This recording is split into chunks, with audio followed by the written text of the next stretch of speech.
As you perform the basic post ¿Cuál lo test, sé? notice that you stay very centered as you perform the pivot action. Oh, If anything, you counter a little bit to the left side, but I would say that you're very centered, maybe center left in your swing anchor alignment.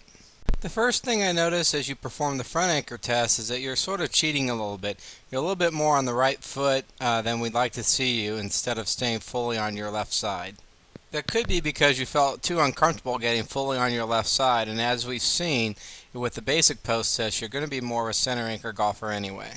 As you begin the swing, it looks like you cheat a little bit more back in the center, and during the swing you can see your head's hanging back more over where it would be for a center anchor golfer. There's even a little dipping action through to your finish.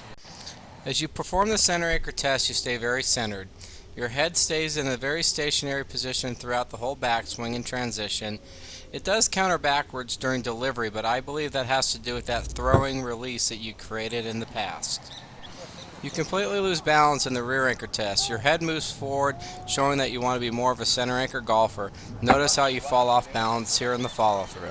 So the final assessment is you stay very centered in the post test with a little counter swivel action to the left side. When you get into the swing anchor test, the center anchor test again is the most balanced and centered one. Notice in these two swings here that you stay very balanced. Your head basically moves up and down the test with a little bit of a counteraction in the release. Now we're going to move on to the basic swing path test so that we can find out if you're under, side on, or on top golfer. dale. As you perform it from the face-on view, we notice that your elbow moves somewhat to the side of your body, and your forearm faces about 45-degree downward angle.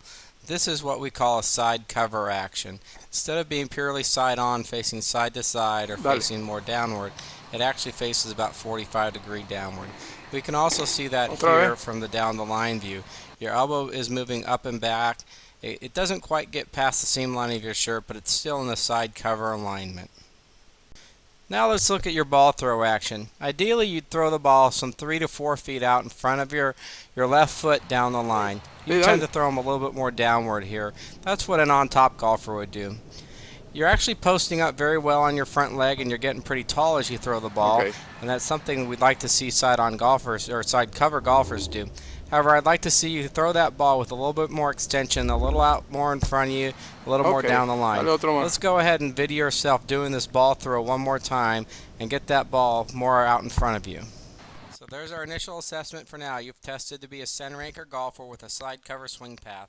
I'll go ahead and get working on the instructional videos, and we'll get those to you later this week.